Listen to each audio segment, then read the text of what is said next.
A profissão do ator começa pela sua capacidade de amar, pela capacidade de se colocar no lugar de um outro ser humano para viver uma vida que não nos pertence, pela capacidade de compreender esse ser humano, de justificar os seus erros, de perdoar os seus crimes e até mesmo de amá-lo. Mas como o ator não pode se descartar de si mesmo, porque vive no palco os seres humanos que habitam a sua própria alma, para amar as criaturas que ele representa, é necessário que ele se ame. Que ele dê, mas tenha a capacidade de receber. Que seja amado, mas tenha a capacidade de amor. Condenado a explicar os mistérios da vida, o homem inventou o teatro. Expulso do paraíso em que vivia, o homem criou um outro paraíso. O paraíso povoado pela sua própria imaginação. Tá aí uma aula de amor pelo teatro. Quando a gente é criança e os pais perguntam assim, o que você vai ser quando crescer, filhinha? Você diz assim, eu quero fazer teatro. Os pais ficam loucos, e com razão, porque fazer teatro no Brasil, na maioria das vezes, é um negócio perigoso.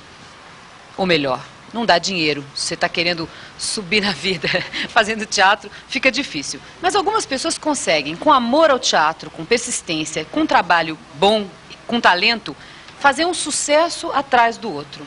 E tendo uma vida de teatro que deu certo. Um desses Midas do teatro, tudo que ele toca vira ouro, vai conversar com a gente hoje no Paulista 900. Juca de Oliveira. E aí, Juca? Como é que você se sente quando o pessoal fala que você toca numa peça e ela dá certo? É assim agora ou sempre foi assim? Ou no começo era difícil para contar todo mundo? O começo sempre é muito difícil, né? Mas eu tenho a impressão que não é só com relação ao teatro. Qualquer coisa que você faça com amor, com grande obstinação, que você se atire com paixão, quase como uma questão de vida ou morte sempre, acaba dando resultado, né? O teatro acontece isso. Sempre que você se atira ao teatro com a expectativa de você fazer sucesso, de você ganhar o prêmio, ganhar a capa da revista, a boa crítica ou dinheiro, você sempre fracassa. Os deuses são rancorosíssimos em relação aos ambiciosos. E isso é uma tônica que eu tenho visto e tenho assistido. Eu tenho assistido as pessoas serem derrotadas justamente porque se atiram ao trabalho, e sobretudo o trabalho em teatro, com a expectativa de recompensa. E o teatro tem que ser alguma coisa quase como o amor a uma mulher, que você ama e sem expectativa de recompensa, incondicionalmente. Incondicionalmente, olha que bonito. Juca de Oliveira, que está há 1 ano e meio em cartaz com a peça Menomale, que é de sua autoria, né, Juca? Você, minha. em 78, depois de uma belíssima carreira em televisão, em cinema, em teatro, você começou a escrever as peças que você representa. Como é que aconteceu essa virada? Quer dizer, essa coisa de ir para trás das câmeras também, se é que a gente pode chamar assim. Já aconteceu uma coisa curiosa. Eu trabalhava, fazia televisão, na Rede Globo Televisão, e de repente no meio assim da carreira, quando eu estava... No auge, na verdade. No auge mesmo, eu resolvi abandonar a televisão. E abandonei meio que de estalo, né?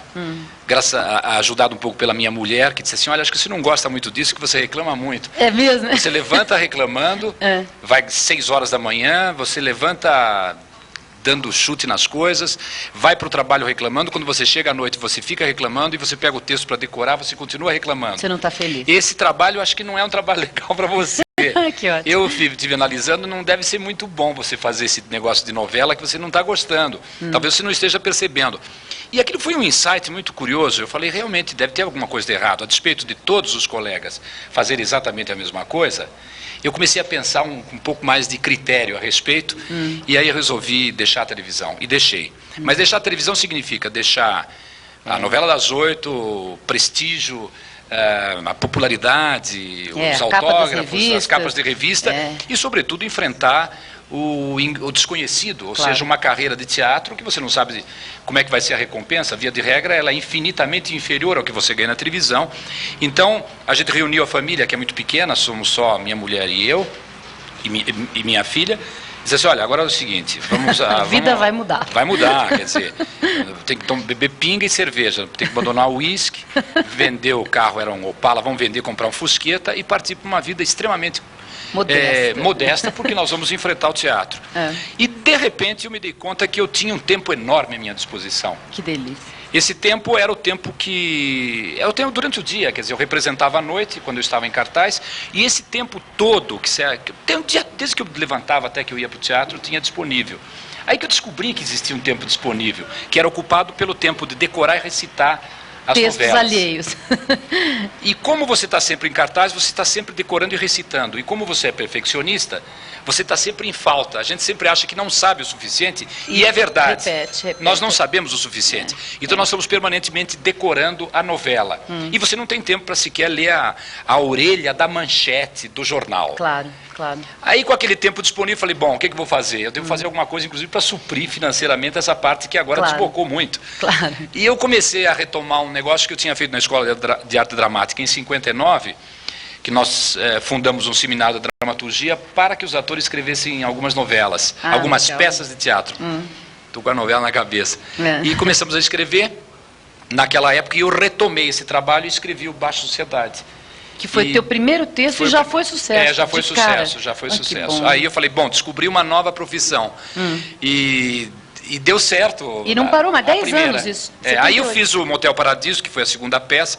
Eu disse assim, bom, a primeira foi bem, agora eu quero ver a segunda, porque geralmente você faz uma peça. A segunda é mais difícil. Aí foi melhor. Ai, que bom.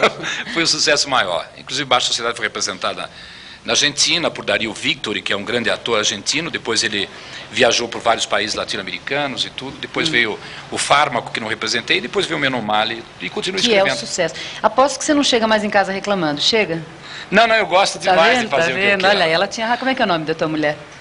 Maria Luísa. Aí, Maria Luísa, você tinha razão, viu? Deu um bom conselho pro maridão. Olha, seguinte, a gente começa o programa sempre dando 2 notícias que foram destaque durante o dia. Você topa ler uma comigo? Nossa Você já leu notícia em televisão? Não? Eu admiro tanto o pessoal, porque eles leem e olham para lá. Pois é, que eles têm teleprompter, né? A gente não tem, a gente vai aqui no... Você sabe, né? Sei. Mas vamos ver como é que rola. Tá eu bom. Começo e depois é você, tá bom? Só que eu não vou olhar, eu vou olhar aqui só, tá bom? Isso, tá bom. Eu não tenho tal prática. Vamos lá. As notícias do dia, o que foi destaque na imprensa no dia de hoje.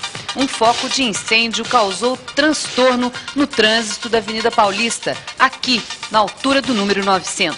Por volta das 6h40 da tarde, pegou fogo na fiação entre o 5º e o 7º andar do prédio do Banco Mercantil do Brasil. 12 viaturas do Corpo de Bombeiros estiveram no local, pois havia muita fumaça saindo dos dutos de ventilação que estavam sendo usados como depósitos de jornal e papelão. A situação se encontra normalizada nesse momento e os bombeiros procuram apenas novos focos de incêndio em outros andares. Mas se você está pensando em vir aqui para a Avenida Paulista, se cuida porque o trânsito está péssimo, né, Juca? Péssimo, eu que eu diga. O outro destaque ficou para a sessão de hoje da Assembleia Nacional Constituinte. À tarde, no plenário, foi colocado a votação do texto do Centrão para a ordem econômica. No texto, o Centrão não faz diferença entre empresa de capital estrangeiro e empresa de capital nacional. O resultado foi 210 votos a favor, 279 contra e 29 abstenções. Apenas por um voto, os nacionalistas não derrotaram o Centrão. Agora a ameaça de entrar no buraco negro, ou seja, o capítulo precisa ter 2/3 mais 1 para alcançar a maioria e a vitória. Tá aí, Juca, como é que você está vendo, hein, a nossa situação política e econômica, hein? Porque você escreve textos teatrais, a gente nunca pode, eu acho, desvincular a realidade afetiva ou até o humor da realidade política. Eu tenho certeza disso. Agora, como é que você vê esse momento? Você acha que a gente deve escrever em cima disso, protestar a respeito disso, fazer o quê? Como é que a gente faz para não perder a esperança? Eu não sei, para a gente que escreve, né, nós escrevemos, então a gente tem que refletir um pouco a angústia de todas as pessoas. A gente é meio que um reflexo, a gente reflete com muita precisão a angústia, a desesperança, a desilusão das pessoas. Eu acho que o escritor, o artista, a função dele é exatamente esse reflexo. Então, para a gente, é terrível você sentir o que você vê espelhado no rosto das pessoas com quem você conversa, as pessoas, sobretudo aqueles que são deserdados da fortuna. Exatamente, né? Porque a gente ainda tem a gente vive no topo da inflação, mas a gente se vira aqui, se vira ali, faz 2 ou 3 trabalhos, executa 2 ou 3 profissões ao mesmo tempo e você acaba se equilibrando. Mas há pessoas que não conseguem. É verdade. Não é? E que não têm condições, às vezes, de ter um único trabalho. E quando tem, ele é remunerado quase sem condições de sobrevivência, de condições de subhumanidade. Isso é muito triste. Eu sou muito pessimista em relação a esta quadra da nossa existência. Muito pessimista. Eu não sei como que nós poderemos, o que poderíamos fazer para reverter esse quadro. Eu não vejo como. Eu vejo as discussões, eu vejo opiniões, eu vejo muita ambição política, pessoas que não têm nenhum cuidado em abdicar um pouco de seus propósitos, de sua sede, de sua volúpia de poder pelo país, comunidade, pela né? comunidade. Exatamente, você falou uma palavra que é uma palavra que me impressiona profundamente. Nós estamos perdendo muito a sociabilidade. Nós não temos mais, perdemos a característica de antropóides que somos. Os macacos, eu sempre tenho uma afeição muito grande pelos animais. E nós somos, inclusive, bastante inferiores aos animais, aos animais irracionais, no que diz respeito à sua sociabilidade, à sua capacidade de afeto, de generosidade e, sobretudo, de amor. Nós somos agressivos, somos destrutivos, somos cruéis. E esta crueldade, ela transparece nos dias que estamos vivendo de uma forma muito violenta. E, sobretudo, aqui neste país, esta crueldade se torna ainda maior e mais forte. É verdade. E do ponto de vista político, do ponto de vista econômico, eu não entendo e não vejo onde está a saída. Você não enxerga assim? Eu acho difícil mesmo. Outro dia, conversando com um xará teu, o Juca Chaves, ele falou que tinha uma época que ele acreditava na luz do fim do túnel. Agora ele acha que a luz do fim do túnel era uma moto maranhense na contramão. É a segunda vez que eu repito essa piada aqui, mas eu acho engraçado. É triste. Por outro lado, se você me permite só concluir, eu acho também que não é digno, nem é direito, nem é de caráter o que grande parte das pessoas estão fazendo. Grande parte das pessoas está fazendo.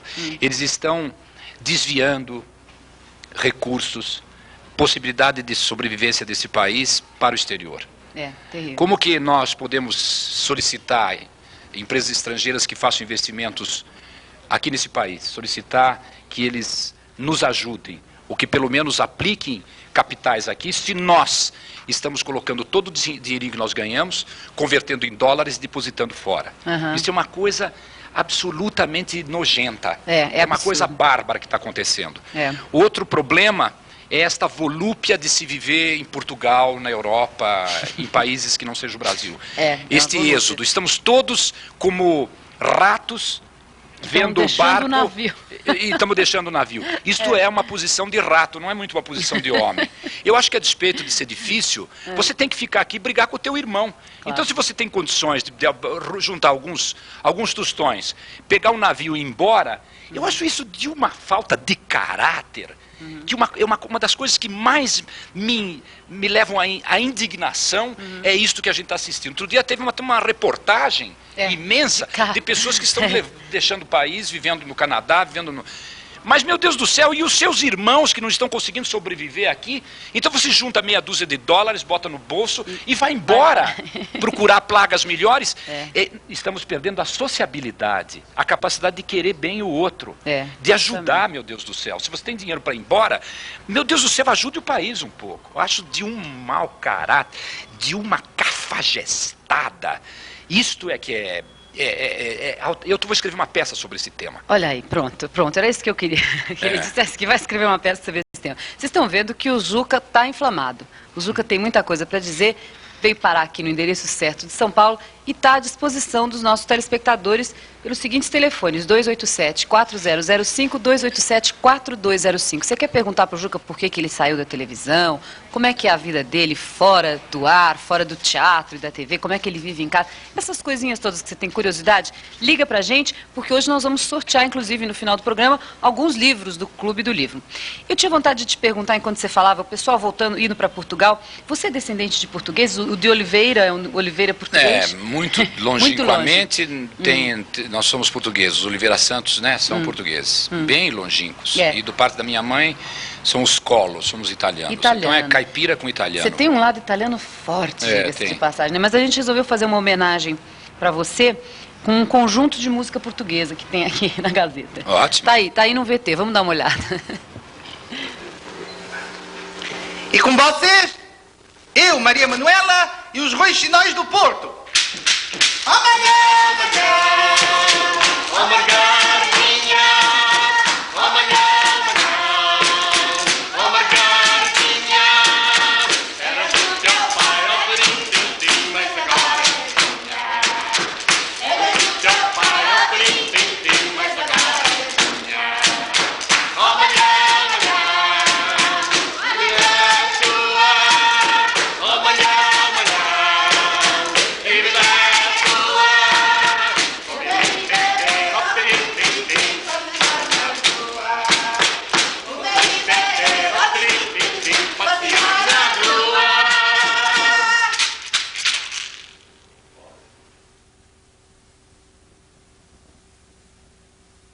É ótima, mas ele sempre fica com uma inferior, né?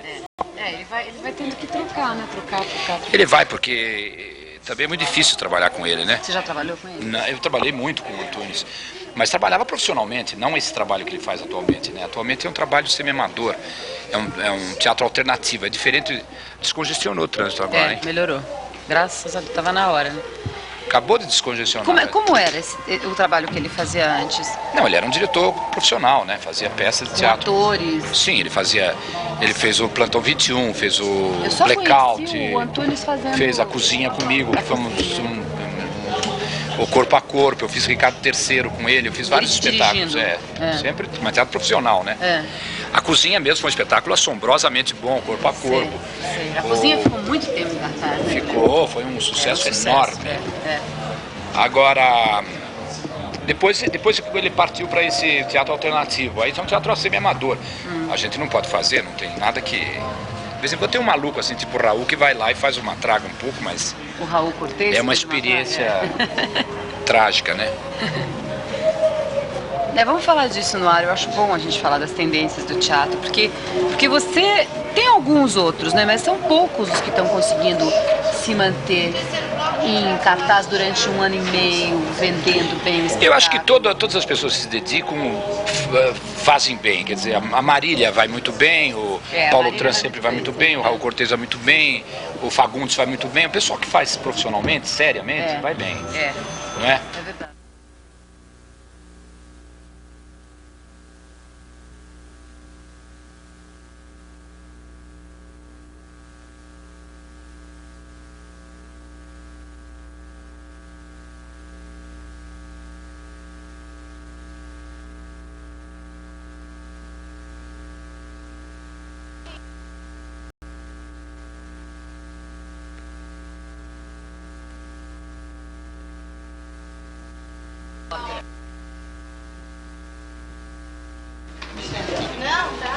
Deve ser a...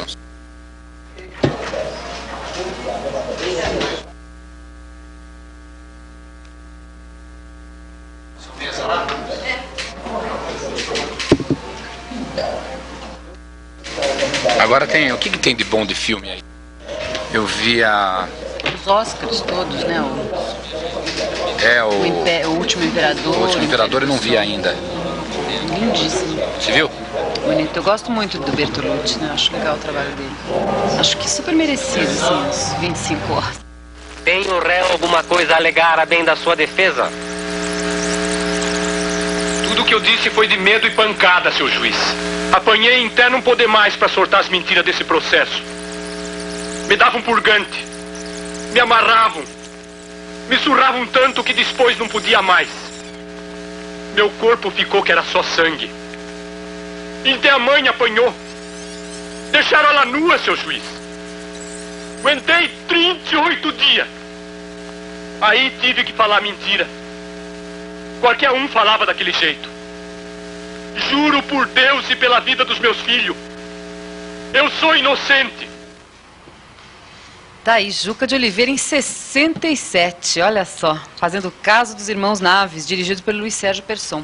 Um belo filme, né, Juca? Um filme que deixa saudade, né? Esse foi um filme feito numa época terrível, porque nós estávamos em pleno estado autoritário, e foi um filme feito sobre tortura, né?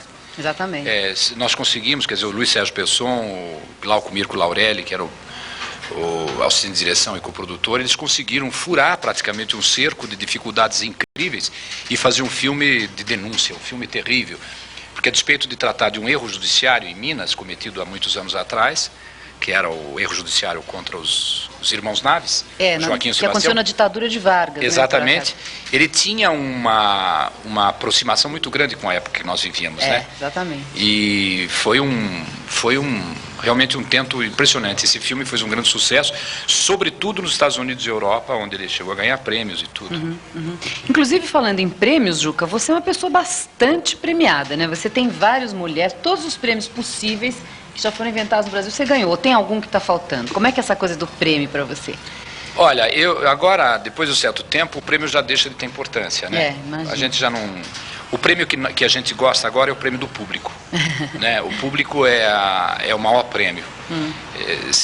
Por exemplo, no Menomale, 265 mil pessoas já assistiram à peça. É um número muito grande pelo curto espaço de tempo, um ano e mês e pouco, menos de um ano e 2 meses, é um número significativo. Mesmo para os Estados Unidos é um número muito grande. Então essa que é a grande recompensa. A gente chega a um certo momento que o prêmio não tem mais importância nenhuma. Nenhuma, a gente não liga mais. O prêmio é a plateia ali, todo dia. Né? Agora, como é que é essa coisa de... Eu pergunto sempre para o pessoal que faz teatro, de repetir o mesmo texto todo dia. Os atores de teatro que gostam muito de teatro dizem, esse é o nosso templo, essa que é a ideia, repetir todo dia ali ao vivo. Mas como é que fica para o ator? Depois de 1 ano e quase 2 meses, vocês dão uma afinada no texto de vez em quando, começam a entrar cacos, como é que fica essa Não, é que na verdade nunca se repete, nunca é a mesma coisa. Imagina. Né? Todo dia é um espetáculo novo, é uma plateia nova, é uma reação nova, é uma atmosfera nova. A ideia é que as pessoas têm a ideia de que é a mesma coisa. Não há um espetáculo parecido com o outro. E, na verdade, essa modificação não se dá ao nível das próprias palavras. Não são as palavras que mudam. O problema da improvisação por palavras, que se faz muito na televisão, é um tipo de improvisação, aliás, a única que pode se fazer, porque como as pessoas têm... ou profissionalmente, o trabalho do ator se resume apenas em decorar e recitar mecanicamente, então o nível de improvisação é apenas na mudança das palavras. Mas essa é a improvisação mais chã, a mais simples e a mais vulgar. A improvisação mais profunda é a improvisação das atmosferas, dos climas, e é isto que muda absolutamente todos os dias. É sempre uma risada diferente, um público um pouco mais frio, um público caloroso, uma velhinha que está de cabelo branco na primeira fila e você consegue de vez em quando falar para ela. Vislumbrar um pouco a silhueta e você de repente fala, vou representar um pouco para ela, ou uma reação um pouco mais calorosa, você às vezes distingue uma lágrima um pouco mais assim... Comovida de alguém, né? E aí você começa a representar para aquela pessoa um acidente que acontece na sua casa, ou alguma coisa que acontece com alguém da tua família, às vezes muda tudo, né? Às vezes até mesmo uma tragédia, você coloca no palco, né? Era disso que você sentia falta quando você trabalhava em televisão? Quer dizer, era isso que estava te faltando para você estar mais feliz? Provavelmente. Eu acho que o teatro é um mergulho muito profundo, né? Cada peça, cada obra que você realiza, você vai em busca de uma personagem. E essa personagem, ela existe dentro de você. Esse outro que existe acocorado em algum canto na sua alma, que você não sabe quem é e como é, mas que você tem a coragem de buscar. Quando você faz um indivíduo, um canalha, por exemplo, esse canalha existe dentro de você. Nós sempre temos o contrário do contrário, a negação da negação. Nós temos a oposição daquilo que nós temos. Se nós somos excessivamente magnânimos, nós podemos representar com grande precisão o avarento. O mesquinho. O mesquinho. Por quê? Porque a avareza existe dentro de nós. Claro. Então o trabalho em teatro consiste sempre num mergulho dentro de você, para você encontrar essa pessoa que você não conhece. E essa é a razão pela qual o ator de teatro, a característica fundamental é que ele não pode ter e jamais terá qualquer tipo de preconceito. Ele não tem preconceito. É bonito isso. O ator O verdadeiro ator, ele não tem preconceito, porque ele concebe o ser humano em todas as suas dimensões. E ele tem que aceitar porque ele tem que representá-lo. E representá-lo significa, sob certo aspecto, amar esta criatura. É verdade. Né? Eu estava lendo uma entrevista do Laurence Olivier, quando eu fiz Otelo, e quando a gente faz um Shakespeare, uma grande personagem, você nunca consegue fazer inteiro. Você faz 20%, 30%. Os ingleses têm sorte que eles fazem outra vez, e aí eles conseguem fazer vez. mais, e outra, e outra, e outra. Mas eu estava lendo o Laurence Olivier e dizia assim, só pude representar quando me apaixonei por ele. Né? Tem um certo momento que você não entende exatamente o que é se apaixonar pela personagem. Se apaixonar mesmo, ser capaz de entender que aquela criatura é capaz de caminhar por aqueles trilhos que são tão diferentes dos teus trilhos. E nisso consiste essa falta de preconceito absoluto. Você tem que amar incondicionalmente a criatura, né? Pois é, bonito. Uma pergunta, as perguntas estão chegando. O Hernando Bezerra Silva, de São Bernardo do Campo, pergunta, Juca, qual o personagem que mais colaborou para o seu sucesso? Foi na televisão? Foi onde? Qual foi aquele que te transformou no Juca de Oliveira, no famoso Juca de Oliveira? Bom, a televisão, realmente, ela produz uma popularidade muito grande, né? Na televisão, quando eu fiz o Nino Italianinho, foi, esse daí é que todo mundo na televisão lembra. Tupi, né? Foi um sucesso nacional. Aquele tempo, só a Tupi é que fazia sucessos nacionais. E foi realmente um escândalo muito grande. Ainda hoje as pessoas se lembram e perguntam, pedem para que eu fale italiano de vez em quando, aquelas coisas.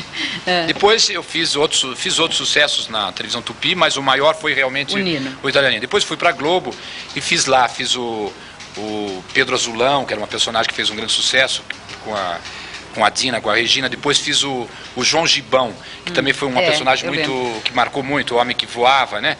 E eu acho que isso do ponto de vista da televisão, os que provocaram, os que me deram mais popularidade, né? Mas o que você gostou mais de fazer? Teve algum? Você falou agora há pouco do Otelo, que te deu um prazer especial. Tem algum personagem que você tenha essa pegada mais? As personagens de teatro, evidentemente, elas produzem um prazer infinitamente maior. Claro, porque você é infinitamente melhor recompensado na pesquisa dessa criatura. A televisão, ela é uma coisa muito fria, porque como você decora e recita, decora e recita, decora e recita, fica uma coisa muito mecânica e tem muito pouco a ver com a arte de representar. Na verdade, quase não tem nada a ver. É uma coisa completamente distante do ato de representar. Já no teatro, não. Então, no teatro, evidentemente, você fica muito melhor gratificado. Eu fiz algumas personagens que gratificaram muito. Você falou da cozinha, foi um espetáculo, eu fazia o Peter, um alemão. Foi realmente uma coisa fantástica aquela. Eu fiz também Dois da Gangorra, com a Lilian Lemetz, que já não está entre nós, também foi muito importante aquele trabalho. Eu fiz com a Irene Ravacho de Braços Abertos. Lindo, foi muito bonito. Também aquela personagem, uma personagem que marcou muito. Sérgio. O Sérgio, fiz o Italiano do Meno Male, que é uma coisa fantástica. Fiz o Gamelão do Edifício 200, dirigido pelo meu grande e querido Zé Renato. Fiz algumas peças com o Flávio Rangel também. Enfim, a gente se apaixona por todas as peças. Vamos falar um pouco dos seus diretores favoritos. A gente estava falando aqui em off, quando estava em comercial, do Antunes. E você disse que trabalhou com o Antunes quando ele fazia teatro de verdade. Vamos comentar um pouco essa coisa do teatro profissional e quem já te dirigiu. Por que você acha que hoje o Antunes não está fazendo o mesmo teatro que ele fazia antes? Não, ele está fazendo um teatro alternativo, que é considerado, inclusive, muito bom, né? Mas eu trabalhei com o Antunes vários espetáculos quando ele fazia teatro profissional. Ele fazia grandes espetáculos, fez o Blackout, fez o Plantão 21, a Cozinha comigo, fiz o Ricardo III. Ele fazia um teatro profissional. Depois ele passou a fazer um teatro alternativo. É um teatro experimental, que é muito bom também. Mas eu gosto muito do Antunes, é um grande amigo meu e uma espécie de irmão. O irmão mais talentoso, o irmão genial. Eu sempre fazia uma historinha lá nosso convívio, fazia uma historinha de que ele era o irmão genial e que eu era o operário que trabalhava para sustentar o irmão genial. Então quando eu chegava em casa, a mãe falava, não pega comida não, que o Toninho está dormindo, ele criou até tarde, não fazia nada, mas criou até tarde, mas então não pega comida, espera ele levantar, porque senão se come toda a mistura e do Tonico que está dormindo. Aí ele vinha, não podia, chegava em casa, não faz barulho que ele está dormindo, ele está sempre dormindo, criando, né? Porque era um gênio, o papel gênio. Você tinha um irmão assim? Não tinha, eu inventei, é uma personagem que eu fiz, que eu era o irmão do Antunes, ele era o criança. E eu era o que trabalhava, chegava todo cheio de graxa de casa. Como é, chegava em casa, tudo bem, não fala baixo que o Toninho está dormindo. Ele trabalhou, criou nada, não fazia nada. Mas então, mas eu acho, quer dizer, o nível de amizade que tenho com o Antunes até me permite. Ele gostava mais de fazer, evidentemente, o teatro profissional. Esse teatro que ele faz agora, ele não gosta tanto de fazer, e a gente vê pelo resultado, que atualmente parece que é um resultado, desgraçadamente, um resultado inferior ao nível da genialidade dele. Ele é um grande diretor, um dos maiores, né? Um dos maiores diretores do Brasil, sem dúvida nenhuma. É. Trabalhei com Flávio Rangel. Que é um grande diretor. É um grande diretor, um dos maiores diretores do Brasil. Eu gosto do trabalho dele. Uma figura, além de diretor, é um animador cultural, um grande intelectual e um homem de posições políticas muito cristalinas, muito transparentes, um símbolo de resistência democrática, foi um grande batalhador por tudo. Trabalhei muito com Flávio e tenho uma grande paixão. É um outro irmão meu, só que esse não é o irmão preguiçoso, esse é o irmão que trabalha mesmo.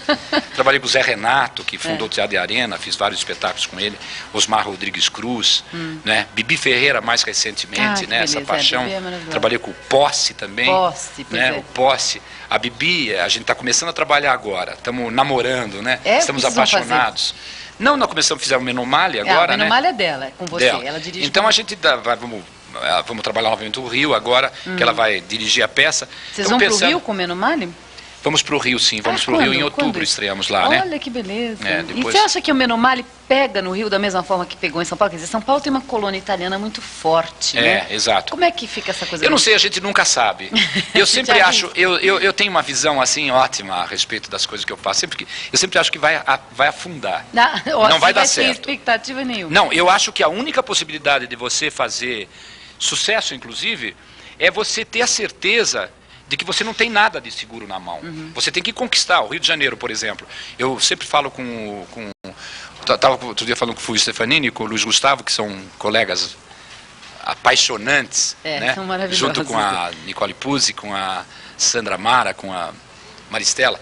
Eu tenho verdadeiro paixão pelos meus atores, sabe? E eu sou ciumento deles. Sei. E eles adoram trabalhar com você. Já a gente vai ver o que eles têm para falar. Eu adoro essas criaturas. Então, eu estava dizendo isso. Não sabemos o que vai acontecer no Rio de Janeiro, nem em nenhuma capital do país, dessas que nós vamos visitar. Você tem que conquistar esse público como você conquistou aqui. Claro. Eu não sei como é que eles vão reagir, eles não sabem nada a respeito da peça. Então, como é que vai ser? Eu acho que pode ser bom, mas eu sou absolutamente sincero, não sei se vai dar certo. É isso aí. A gente está com um tape posicionado aí na faixa do Fellini, Ginger e Fred, que na verdade é a história de dois atores que acabam se reencontrando na televisão. Os telespectadores perguntam muito se você não pretende voltar à televisão. Você pensa nisso enquanto a gente vê Ginger e Fred? Daqui a pouco a gente fala. Vamos lá.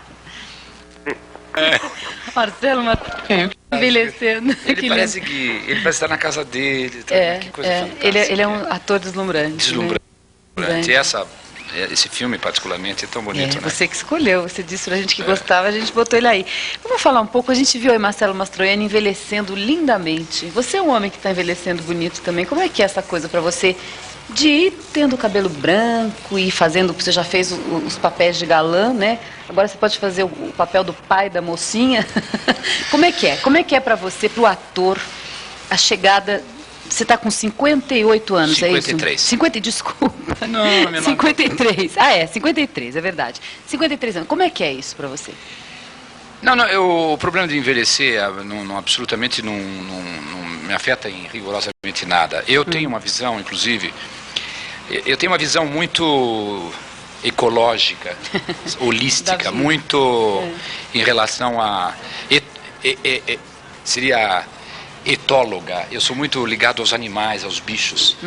E do reino animal, o homem é aquele que não deu muito resultado como evolução. Ele frustrou a sua evolução. A evolução do homem não deu certo. E dentre os vários sintomas de que não deu certo como evolução, né? O homem é o animal que mata, tem a volúpia do sangue, mata sem razão. É o único animal que mata sem razão. Né? ele tortura sem razão. Não existe nenhum outro animal que age como o homem. Tem um Com essa caráter, crueldade. o homem tem um caráter de destrutividade que nenhuma outra espécie apresenta. Ele é o único animal que engorda também, né? Ele engorda assim como ele mata sem motivo.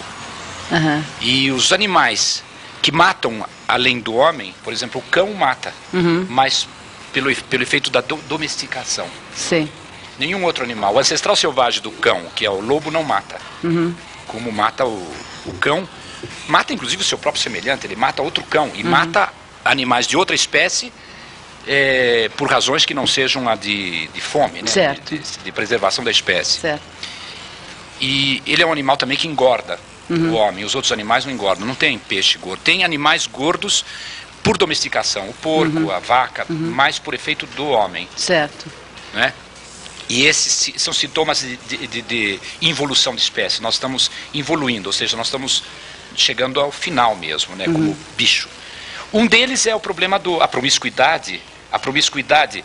O ganso, por exemplo, a gansa cinzenta, ela é muito recatada sexualmente e exige uma corte muito violenta por parte do ganso, para que ela se entregue. É bonito, né? Ele tem toda isso, mas a gansa doméstica, ela ficou vulgar, promíscua. Ela dá para qualquer um. Você entende? Por efeito da domesticação.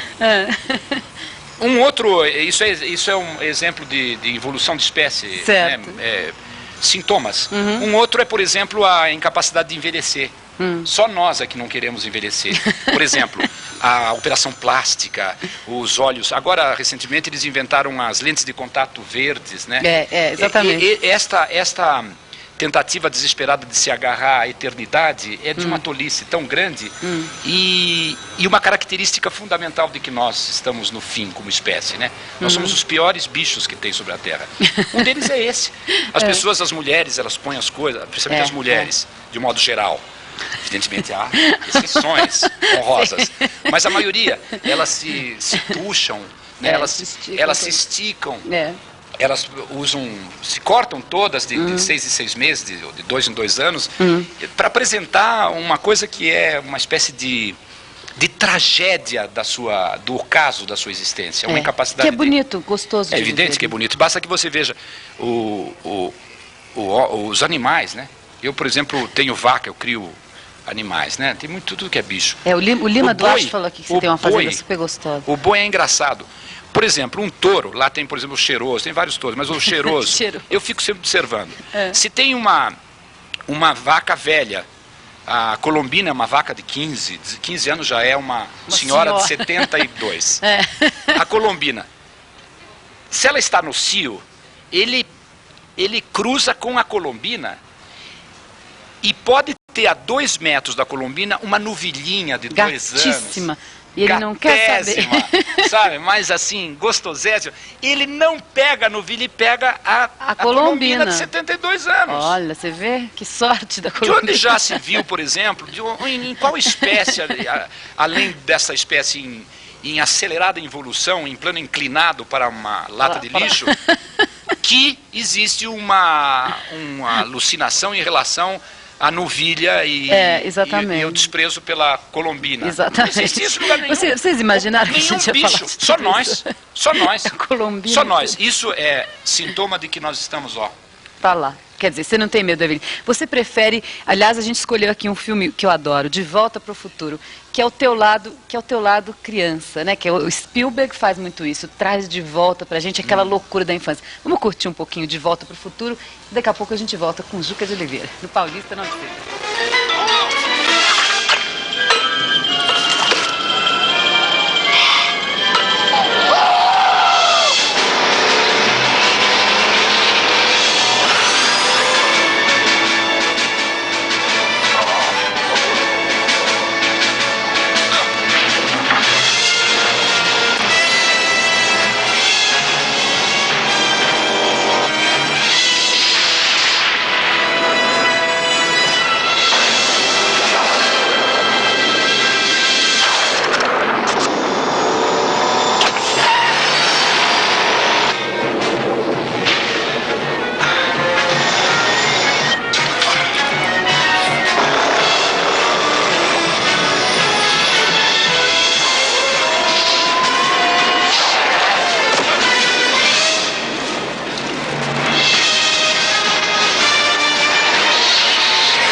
interessante.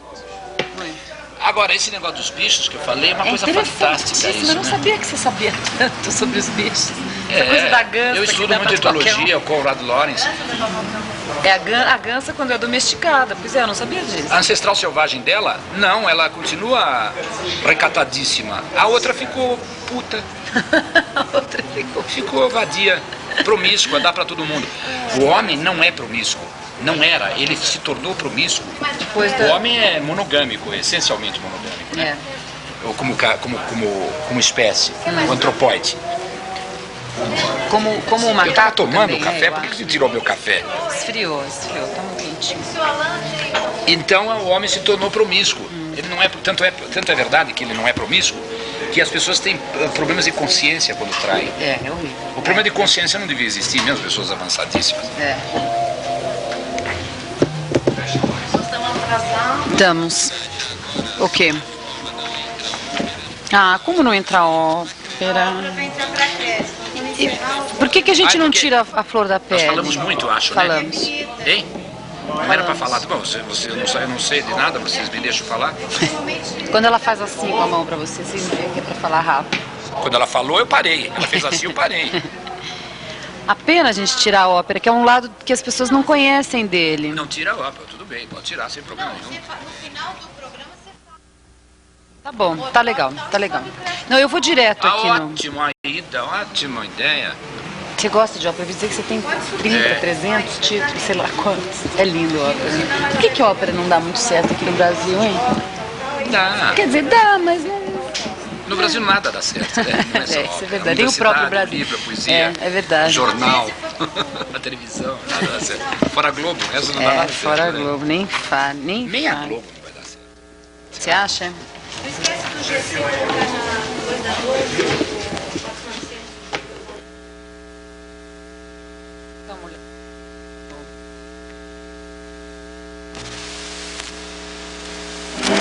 Esses velhos companheiros teus de trabalho, amigos de tantos anos, como é que eles estão se comportando com você agora que você está fazendo esse tremendo sucesso como autor e como ator também, que o trabalho do teu italiano é brilhante? Eles são a mesma pessoa com você ou o sucesso incomodou um pouco a eles todos, ou não foram todos, alguns? Como estão os teus velhos amigos em relação a você depois do sucesso do Meno Male? Então, daqui para frente, o que é que você pretende fazer depois de Meno Male? Quais são os seus projetos? Porque você é uma pessoa que está sempre buscando, sempre pesquisando. E eu conheço, Juca, aquela sua tese que você disse que o ser humano não deu certo, que faliu, a raça humana não é bem aquilo que haviam programado para ela ser. E eu gostaria de saber de você o que é que você espera, então, do futuro dessa mesma raça humana, tendo em vista que você tem uma filha, a Isabela, linda, tão jovem, né, que tem ainda uma vida inteira pela frente. Ô, Juca, será que eu estou aprendendo o que você está me ensinando? O que é que mais te emociona? O que é que mais te entristece? O que é que mais te alegra? E como você vê o ser humano? Abração, Juca. Mas é um elenco de peso mesmo, em cada pergunta difícil, Você viu que o pessoal que tem aí, Que esse é um maravilha, elenco, não é pra você ficar orgulhoso, uau, gente. cada gente bonita. Vamos Nossa começar pela Senhora. pergunta do Fúvio. Olha, as perguntas estão aqui pra gente não esquecer de nenhuma. É a do Fúvio. O que mais te emociona? O que mais te entristece? Olha, o que me emociona é essa constatação de que nós somos uma espécie tão destrutiva, com tanta capacidade de agressão, inclusive ao berço que é a própria terra e a natureza. Isso é o que mais me entristece. O que mais me emociona são as crianças e os animais. Que lindo. Né? E as coisas que me apaixonam também são essas. E, Nicole Puzzi, eu estou aprendendo tudo o que você me ensina? Que bonitinho. Está, Nicole. Está aprendendo muito mais. A Nicole, ela fala que está aprendendo porque ela é humilde, ela não precisa aprender muito. Ela é uma flor. Ela não precisa aprender, ela é uma atriz excepcional, um ser humano miraculosamente generoso. E belíssima, né? É curioso como é que uma mulher pode ser tão bonita como ela e tão generosa, tão Ela é uma pessoa direita. Ela é maravilhosa. Ela é uma pessoa cheia de moral, que engraçado. Ela teve ela se preocupa, inclusive ela cuida de crianças, né? Ela tem creche, ela se dedica, ela tem uma filha tão lindíssima. É uma pessoa maravilhosa. Parece um bibelô. Ela está aprendendo mais do que você que está aprendendo com ela. Muito. Essa generosidade a gente aprende mesmo, né? Sandra Amara, você tem a teoria de que a humanidade não deu certo. Como é que você vê o futuro dessa humanidade, principalmente tendo uma filha de 19 anos? 13. Olha, aqui tem 19, perdão. 13, a Belinha. É muito simples, Sandrinha. O Konrad Lorenz diz uma coisa fantástica num livro miraculoso que é A Demolição do Homem. Ele diz que a única possibilidade de nós nos salvarmos, porque nós estamos muito próximos assim de uma destruição total. A única possibilidade da humanidade se salvar era que as crianças se voltassem para a natureza. Ou seja, que as crianças voltassem outra vez a aprender como é que germina o feijão, como é que cruza a abelha, como é que a abelha poliniza as flores, como é que as flores concebem para dar novos frutos, como é que nasce o capim, como é que o peixinho, como é que nasce o peixinho, como é que ele concebe, como é que... Se as crianças aprendessem isso, se elas voltassem a ver como germinam as plantas e como frutificam as árvores e como nascem os filhotes dos passarinhos, então nós teríamos uma chance de salvação. Então é por isso que eu tenho uma filha e acredito muito nesse pedaço por essa razão. Ai, que bonito. Maria Estela, quais são os seus novos projetos, Juca? Bom, eu tenho uma série de coisas que eu estou fazendo, Estela, você está inclusive a par de algumas. Eu estou escrevendo uma peça sobre atrizes, que é a peça que eu estou escrevendo Marília Pera e para Irene, que eles pediram já há muito tempo, e eu estou trabalhando nesse projeto, estudando as atrizes. É uma peça sobre o teatro. E estou trabalhando muito também na peça Caipira, o tema Caipira, que seria a nossa próxima peça, a próxima peça da Companhia Brasileira de Comédia, que vamos fazer, inclusive, com todo esse elenco maravilhoso. Tá aí, Luiz Gustavo, Tatá. Como é que os velhos companheiros estão se comportando depois do sucesso? Que é uma pergunta bem da classe teatral, né? Eu me lembro de pessoal de teatro dizer assim, quando uma peça estreia, a gente torce para dar certo. Não. E depois, quando ela não... Como é que é isso? Quando ela não dá certo, a gente fica contente. Como é que é a história? É difícil as pessoas aceitarem, se regozijarem com o sucesso dos outros, né? Isso é uma bobagem muito grande, porque se você só avança quando você tem a capacidade de aprender com o outro que avançou mais que você. Você só aprende quando você tem a capacidade de acreditar que você não está pronto. Não é verdade? Mas como é que você sente a reação do pessoal? Não, eu não. Sucesso, algumas pessoas realmente ficaram muito preocupadas, ficam preocupadas com o sucesso, né? O Juca, vamos lá, vamos ver os depoimentos dos atores falando da peça e do Juca. Quer dizer, ele já respondeu as perguntas, que inclusive batem com algumas perguntas dos nossos telespectadores. E agora a gente vai ver o nosso abelha, Rogério Galo, que pintou lá no Menumale, para saber o que o pessoal acha do Juca e da peça em que eles trabalham. Vamos ver. O Juca é uma pessoa que, eu diria que ele é uma pessoa enriquecedora, né? Quer dizer, você, nesse contato, nessa intimidade, você descobre que ele é uma pessoa muito preocupada com as coisas todas, ele tem uma curiosidade incrível, curiosidade no bom sentido, né? Ele quer saber, ele tem uma necessidade, uma sede de saber tudo, ele lê demais, ele está sempre preocupado com as coisas que estão acontecendo. E ele até tem que se atualizar demais, quer dizer, tem que estar muito bem informado em função da própria carreira paralela que ele tem, né? Que é de autor, né? Aliás, uma carreira brilhante. Então ele é sempre muito preocupado com tudo, com as coisas todas, com aquilo que ele pode colocar nos seus textos, né? Então, nesse sentido, eu diria que o Juca é uma pessoa muito enriquecedora, a gente aprende demais com ele. Além do que, ele é um profissional fantástico, né? Ele é um verdadeiro homem de teatro, né? Ele vive para o teatro, ele ama o teatro, ele convive com o teatro, né? Quer dizer, ele é uma pessoa que vivencia o teatro na sua plenitude. Eu tenho um carinho muito grande por ele. Às vezes eu estou em cena, uma cena assim bem dramática, quando ele sai, quase o final da peça. E aí eu olho ele saindo junto com a Sandra Amara, né? Aí quando ele sai com a Sandra Mara, ele vai direto de pica-pau na cabeça da Sandra Mara. E toda vez que ele sai comigo, ele vem de pica-pau na minha cabeça. É uma brincadeira que ele nunca deixou de fazer. Ele sempre, sempre faz essa brincadeira. E acaba sendo muito engraçado. Eu não tenho olhado mais, porque senão eu vou rir em cena. É uma bobaginha, mas o Juca é muito simples, muito amigo. Ele é humano, a gente...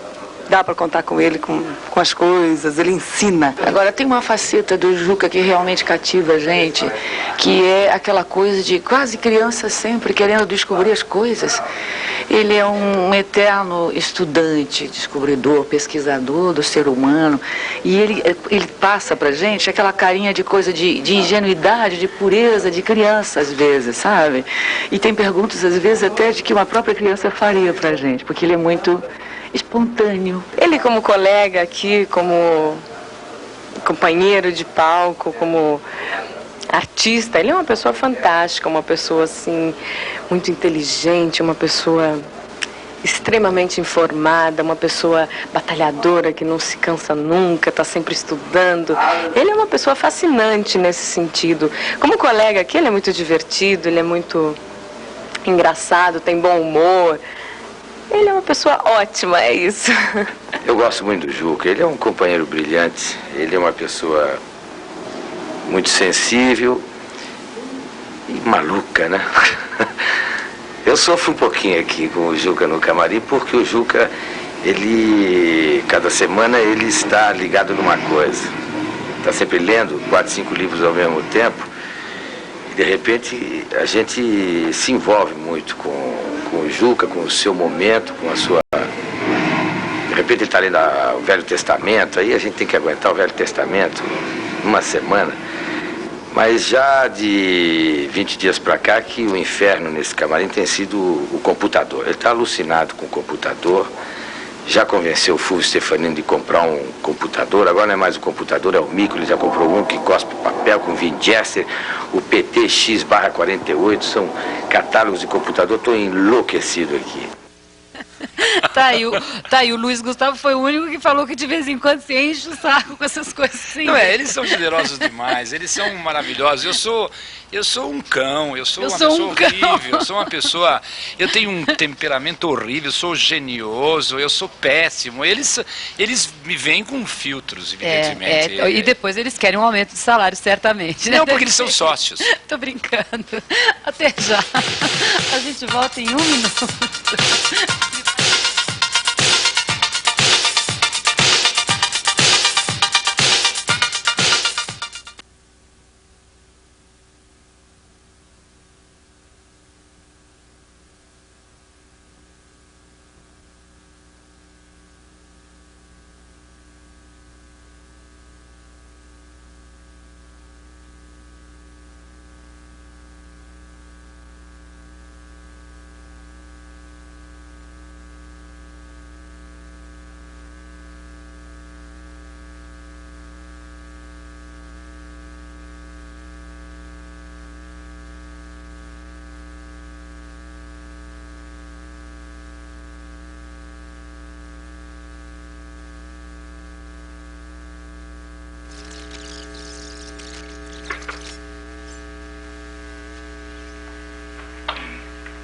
Importante, hein?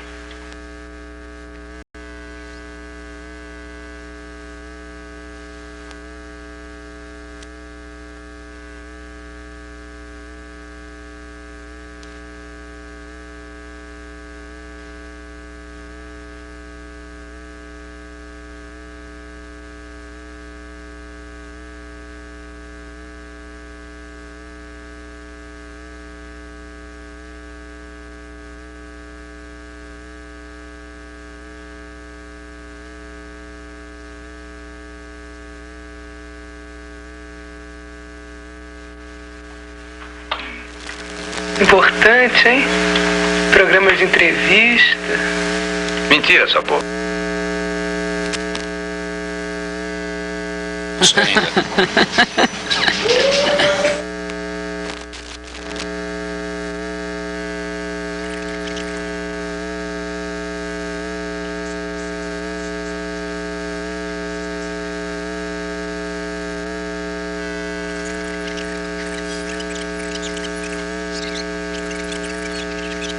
O SBT tem, Não, não vai responder. mas a manchete não. Não vai responder. Tadinhos. E agora, se perguntas, tem que pedir desculpa pra eles, né? Pois é, acontece tanto isso. Não, é que o programa tem 1000 ideias, sorteia livro, tem pergunta, Por e que não que a dá gente- nunca tempo de fazer Por que tudo. a gente não ficou respondendo essas perguntas? Teria sido melhor, hein? Você acha? Pois é, mas a gente tinha outras coisas pra ver, tinha que ver os filmes, tinha que ver o pessoal do espetáculo, a gente queria falar do Menu Male, sabe? Olha aí. A gente podia ter falado que estimulava eles a telefonar, não ficar putos, não. Não, a gente fala, acontece isso. Hein? É assim mesmo, nunca dá pra...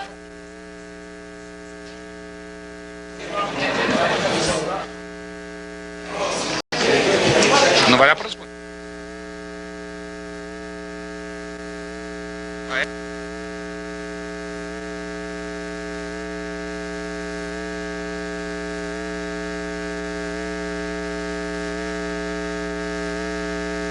Ninguém passou. Ah, quer dizer... Importante, hein? Programa de entrevista. Mentira, sua boa, não tem entrevista nenhuma. Eu que queria ficar com você. E se eu não quiser ficar com Tá aí, Juca de Oliveira em A Flor da Pele. A gente está chegando no finalzinho do Paulista 900 e, infelizmente, a gente agradece aos telefonemas e sorteamos aqui no intervalo 5 pessoas que vão levar os livros do Clube do Livro. A Beatriz Fátima Alonso, o Eduardo Andrade Zanelato, a Lúcia de Souza, uma bibliotecária desempregada, diz ela. A Zenir Okamoto, que manda um super beijo pro galã mais fofinho da televisão brasileira. Ela quer saber quantas vezes você foi casado, Juca? Uma só, né, que eu saiba. Não, eu fui casado uma vez, depois descasei, aí E casei. casou pela segunda vez. A escolha madura do segundo É, casamento, olha lá. Já dura 15 anos. Ah, que bonito. Eli Régito, eu não consegui ler isso aqui, eu acho que é Eli Régito, não entendo, honestamente não entendo a letra da pessoa, mas é Eli dos Jardins, 70 anos, o telefone 282-7201, e a Beatriz já disse. Então, bonita, né, a pergunta dele, olha lá. Ah, ela assistiu o Ricardo Terceiro, obrigado. E gostou, tá vendo, não é bonito? É, linda assim. Olha aí, ficou enamorada, portanto é uma senhora de 70 anos que curte o Juca de Oliveira.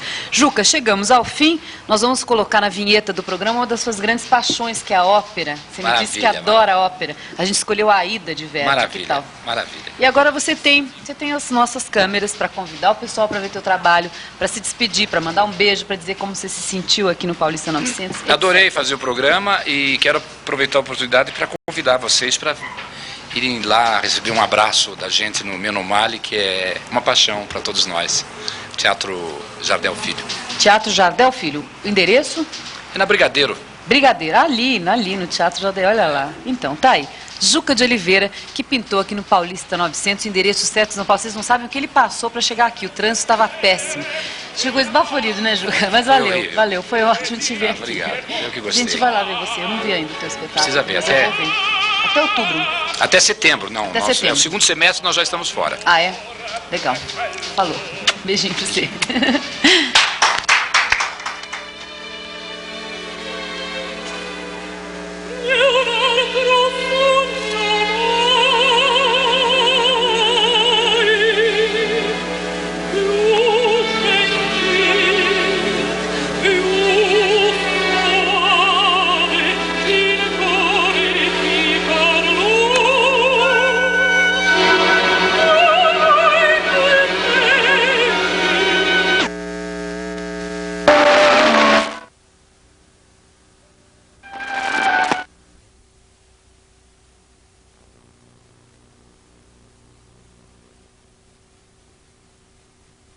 O senhor que sabe, com a minha voz de sovaco, né?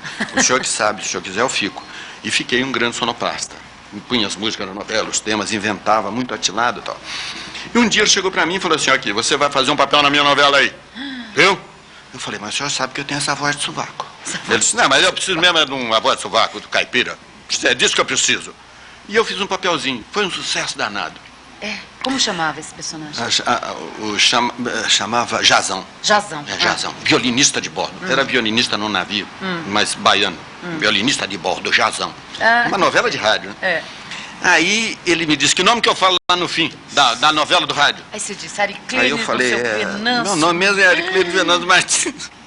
Porque tinha, quando eu nasci, usava muito 2 nomes próprios, era chique, né? Então as pessoas chamavam Paulo Roberto, Luiz Alberto, e meu pai me pôs 2 nomes próprios, Ariclenes Venâncio. Eu chamo Paula Maria. Você chama Paula Maria? Eu sou de um pouco antes de você e tenho 2 nomes próprios, que é Ariclenes Venâncio. E aí o cara falou de jeito Aí o nenhum. Oduvaldo falou, que é isso? Isso é palavrão, rapaz, não vou botar esse nome, essa indecência no rádio, não pode falar isso não. Que não arranja outro nome. Eu falei, então Chopin, é Paulo Roberto. Eu disse, mas que isso é nome de bicha, rapaz? Arranja um nome de homem, que é Paulo Roberto. Eu falei, bom, então eu não sei. Mas naquele tempo eu tinha mãe, né? Eu falei, espera até amanhã e telefonei pra minha mãe. Que bom quando a gente pode, né? Claro, Pela mãe, mãe, me dá um colo. Puxa, hoje só me telefonam, sabe? Pai, não tem volta. Eu falei... Mãe, olha, eu vou trabalhar no rádio aqui, mas não pode trabalhar com o meu nome. Que homem enxerido, por que não pode? Tão bonito o seu nome. Eu falei, mas não, mas não pode, mãe. Mãe é mãe, né? Alguém te chama de Ariclenes até hoje? Tem um irmão que me chama pelo apelido, é Teninho. Teninho, olha que bonitinho. Falei, mãe, não pode não com esse nome, tem que ter um outro nome. E a minha mãe era espírita. Eu digo era que ela faleceu. Para os espíritas não morrem, né? Passou, fez a passagem. Passou, tá na outra vida. Mas não era de bater tambor, cabeça, não. Era mesa branca, Allan Kardec, né? Que se chama, aliás, Léon Hippolyte Rivel Denisard. E é francês, e foi ele que codificou o espiritismo, né? E ela fazia as sessões dela e era um médium de incorporação. Aliás, Chico Xavier era meu amigo particular, padrinho da Débora. Ah, que bonito. Então ela era médium e recebia um espírito que se chamava Lima Duarte. Ela falou, bota o nome do meu guia de luz, que você vai ser muito feliz, Lima Duarte. E eu fui mesmo muito feliz. Eu estou super arrepiada aqui. Uma história brasileira, não é verdade? Muito bonito. A formação de um ator brasileiro. Isso aí. É isso que eu quero. A gente contou a história. Aqui a gente mata a cobra e mostra o pau, né?